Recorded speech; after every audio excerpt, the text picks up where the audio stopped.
Salut les geeks, j'espère que vous avez passé un bon Noël et que vous avez eu plein de RTX 4090 parce qu'on va en parler dans ce Tech Actu. Imagine que tu as une 4090 dans ton boîtier mais il te manque encore pas mal de puissance pour jouer à Fortnite. Qu'est-ce qu'il te faut? Une 4090 super parce qu'il y en a 24 de référencés sur le site ProShop. Alors on en a parlé aussi dans l'onglet communautaire, j'ai fait un petit speech et honnêtement, pourquoi Nvidia allait sortir une 4090 super? Aujourd'hui, aucune carte graphique au monde arrive à la cheville d'une 4090 de base. Donc en fait, c'est un gros fake. Je pense qu'ils se sont plantés dans l'énoncé ou alors ils ont voulu attirer l'œil sur leur site. Mais pour le coup, c'est de la tromperie puisque la 4090 super, c'est vrai qu'Nvidia en avait parlé à un certain moment, mais bon, encore une fois, personne n'arrive à la cheville d'une 4090 de base, donc pourquoi Nvidia allait se casser la tête à sortir une super, voire même une TI? Et quand on regarde bien les prix des 4090 super qui sont proposés, le prix n'a pas augmenté par rapport à celle d'origine. Et vous connaissez le tarif Nvidia, généralement une super va prendre, surtout sur du très très haut de gamme, entre 200 voire même 400 €. Donc bon, voilà, c'était un truc rigolo, c'est marrant, mais ça ne sortira pas. Mais on va continuer quand même avec une note 4090. Mais attention, ça ne concerne pas que les RTX 4090. Non, non, non, non. Ça concerne aussi les 4080, ça concerne aussi les 4070. Mais attention, il y avait aussi les 3080 qui avaient le même problème et les 3090. Et aujourd'hui, voilà, c'est toujours le même problème, c'est que les cartes sont tellement lourdes que le PCI casse et ça donne ça. Vous voyez ici, on a une belle fissure d'au moins 3-4 cm et on va dire à 99%, c'est irréparable. Tout simplement parce que, encore une fois, les ingénieurs ont pensé à quelque chose. Au lieu de faire du monocouche, c'est-à-dire que vous avez un PCB avec simplement, je vais appeler ça des rails de communication électrique entre plusieurs puces, eh bien, eux se sont dit, mais attends, si on peut faire plus compliqué, pourquoi pas le faire? Eh bien, on va faire des PCB en multicouches. C'est-à-dire que même si tu grattes ici la partie pour pouvoir faire un pontage, eh bien, en fait, en dessous de la première couche, tu as une autre couche de fil électrique et malheureusement, là, tu peux rien faire puisque tu ne peux pas voir ta réparation. Donc, en gros, ta carte est HS. Et même un réparateur chevronné ne peut pas le faire. Actuellement, j'ai une RTX 4070 qui a exactement le même problème, à part qu'elle est fissurée à peu près sur 1 cm. Voilà, j'ai prévenu le client. J'ai une chance sur 1000 de pouvoir la réparer. Alors, si c'est une fissure, on va dire, assez nette et que l'intérieur n'est pas touché, je peux faire un pontage extérieur et dans ce cas-là, c'est bon, ça va repartir. Mais là, pour le coup, je vais devoir creuser et je ne pense pas que je pourrai la réparer. Voilà. Et ça fait mal au cul, quoi. Donc, tu me diras, il y a toujours la garantie, mais si c'est la même garantie que les connecteurs qui nous ont foutus et qui crament, on est mal barré, hein. Donc, vous regarderez la vidéo qui est juste ici, hein, c'est un réparateur électronique, et il va vous expliquer en gros comment il faut faire, et puis en gros, c'est irréparable. Et ça, c'est un gros défaut de chez Nvidia. Je ne comprends même pas pourquoi ils font des cartes aussi lourdes. Ou alors, il faut nous mettre sur la boîte un truc pour nous prévenir qu'il faut mettre des supports et machin. Et en même temps, vendre carrément les cartes graphiques avec des supports externes pour pouvoir les supporter. C'est à un certain moment, voilà quoi, il faut arrêter quoi. Vous l'avez vu dans la vignette, on va parler maintenant des RTX 5090. Alors, on en a parlé plusieurs fois dans les Tech Actu et on s'est toujours dit, les RTX 5090, c'est pour 2025. Donc, en gros, on a le temps et c'est pour ça que les RTX 4000 Super vont sortir au mois de janvier. Eh bien, il y a un retournement de situation et Nvidia a un peu peur. Je vous explique. Pourquoi les RTX 5090 vont sortir au 4e trimestre 2024? Donc, en gros, pour les fêtes de Noël en 2024. Eh bien, c'est simple. La raison est juste ici. Nvidia a peur que AMD, avec l'architecture RDNA 4, en 2024, reprenne le pouvoir sur Nvidia en tant que carte graphique très haut de gamme. Alors oui, je sais, AMD nous avait dit le haut de gamme c'est terminé, on se concentre sur le milieu de gamme et sur l'entrée de gamme. Apparemment, ce n'est pas le cas.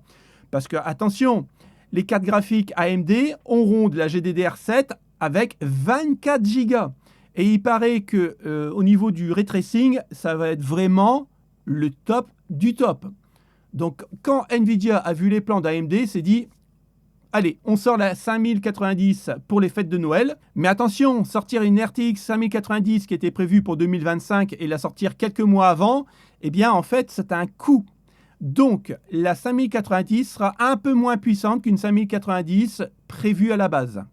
On aura toujours les 24 Go en GDDR7, ça ne change pas. Il nous prédit toujours un cap de 40 à 50% de plus au niveau de la puissance par rapport à ce que l'on connaît actuellement. Est-ce que c'est un fake ou une réalité? On le verra bien quand ça va sortir. Et une consommation énergétique beaucoup plus basse que les RTX 4000. Donc, pour le coup, ça peut être vraiment sympa. Bien sûr, attention, on ne parle pas encore du prix. J'espère que les prix vont rester assez contenus, voire même au niveau des 4000 qu'on connaît actuellement. Parce que s'ils nous rajoutent encore une fois 200-300 euros pour une 5060, ça va commencer vraiment à faire très cher. Donc, c'est quand même une news assez intéressante puisque Nvidia va encore changer ses plans. Bon, il l'avait déjà fait auparavant. Pour le GPU, ça sera toujours le GB202. Il n'y a pas de problème là-dessus. Par contre, en fréquence boost, elle sera quand même en dessous des 3 Go qui étaient prévus plus de 3 Go à la base. Mais bon, ça peut encore changer, ce sont que des rumeurs. Vous avez une RTX et vous avez voulu jouer la sécurité, vous avez acheté un câble mode adaptateur 12 VHPWR pour éviter que votre carte graphique crame. Eh bien, sachez que vous n'êtes pas à l'abri qu'elle crame quand même, voire même le PC. Parce que les versions des adaptateurs coudés câble mode 1.0 et 1.1 se desserrent à l'intérieur de l'adaptateur coudé, elles chauffent et font cramer la carte graphique, voire même votre PC. Donc pour le coup, on a ici un communiqué de presse de la marque qui nous dit, en fait, si vous avez cet adaptateur-là, renvoyez-le tout de suite, on prend tout en charge parce que votre carte graphique peut avoir des gros problèmes.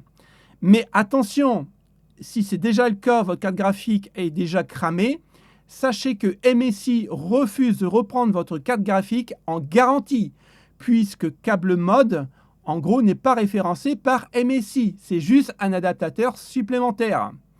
C'est en gros le chien qui se mord la queue. En fait, vous voulez jouer la sécurité en prenant ça, puisque Nvidia nous a fait des 12 VHPWR merdiques. Donc vous vous dites, bon allez, on va dépenser 20-30 balles de plus pour vraiment être sécure. Et malheureusement, ça ne marche toujours pas. Alors à un certain moment, il faut juste reprendre les cartes graphiques et puis nous mettre des connecteurs que l'on connaît bien, des 8 pins, même plusieurs à la rigueur, pour être vraiment sécure. Pour ceux qui suivent le Tech Actu sur la chaîne régulièrement, la semaine dernière, on avait parlé de l'intelligence artificielle, mais au niveau des processeurs Intel. Eh bien aujourd'hui, on va parler de AMD, puisqu'il rend l'appareil à Intel en nous disant que les AMD Ryzen AI vont être supérieurs à ceux d'Intel. Alors attention, ce ne sont encore une fois que des rumeurs.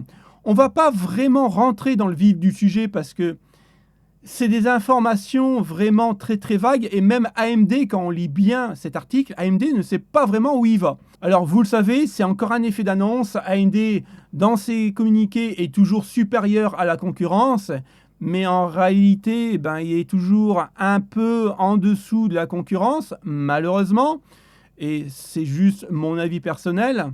Maintenant, j'attends beaucoup, encore une fois, des Ryzen AI.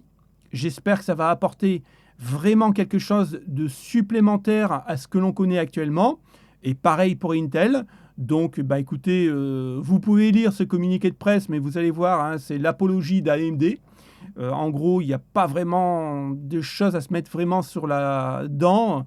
Voilà, encore une fois, ils nous disent, vous avez vu, AMD est beaucoup plus puissant que Intel. N'achetez pas Intel. Le truc de bien dans tout ça, c'est que le support AM5 va continuer jusqu'en 2025. Donc, je me dis quelque part que les processeurs AI de chez AMD pourront supporter l'AM5. Alors, pour les gens qui ont déjà de l'AM5, vous pourrez recycler votre carte mère avec des nouveaux processeurs. Et là, pour le coup, je dis, c'est sympa, quoi. Ça évite de redépenser encore une fois des cartes mères. Ou alors, attention, est-ce que les processeurs AI de chez AMD vont avoir des cartes mères bien spécifiques? Pour l'instant, eh ben, on n'en sait rien. Pour terminer, le dernier Tech Actu de l'année, je voulais revenir sur 3 choses qui me semblent plutôt sympathiques. Les nouveaux ventilateurs de chez Liani, alors on les retrouve en 120 mm et en 140 mm. C'est pas pour tout le monde parce que c'est quand même assez cher, mais comme vous pouvez voir, ils ont mis à l'intérieur des pales eh bien, un petit écran LCD pour avoir la température ou afficher ce que vous voulez. Et ça peut apporter quand même une petite touche supplémentaire avec le côté RGB ici qui est vraiment très joli. En plus, Liani, ils font des composants quand même de très haute qualité, hein. Franchement, rien à dire là-dessus. J'en ai eu par le passé et je les ai encore, ça tourne. Et là, pour le coup, je pense que ça peut apporter une petite touche supplémentaire. Alors, vous l'avez en blanc aussi. Vous pouvez avoir les mêmes aussi ventilateurs, mais sans écran LCD, qui seront un peu moins chers. Alors, elles s'emboîtent carrément comme ça. Ça, c'est les nouvelles connectiques, c'est tip top. Vous avez ici une petite vidéo, vous pourrez la regarder. Alors, les premiers sans écran LCD, ça coûte en 120 mm 32,90 € et 46,90 € pour avec l'écran LCD pour un. Et si vous prenez le pack de 3, ça vous coûte 150 €. Alors oui, je sais, c'est quasiment le prix, c'est même le prix d'un boîtier. Mais voilà, pour les gens qui ont des PC haut de gamme, je pense que ils ne comptent pas trop leur argent et ils pourront acheter ce genre de truc. Personnellement, je dois dire que je suis fan. On a encore une chose intéressante avec les nouvelles cartes mères ASRock, mais attention, il y a Asus qui le fait, il y a MSI qui le fait aussi, Gigabyte doit le faire aussi, c'est-à-dire qu'on va pouvoir synchroniser nos RGB avec simplement Windows. Et là, c'est plutôt cool puisqu'on n'aura pas, encore une fois, un logiciel supplémentaire pour pouvoir régler tous nos RGB. Et des moments, ça se déconnecte, c'est un peu chiant. Et d'ailleurs, tiens, c'est déconnecté sur le mien. Il va falloir que je remette le Gigabyte en route. Donc, moi, plutôt, je suis hypé puisque là, on n'aura qu'une interface Windows pour tout gérer. C'est plutôt assez cool. Vous me direz en commentaire si vous êtes hypé.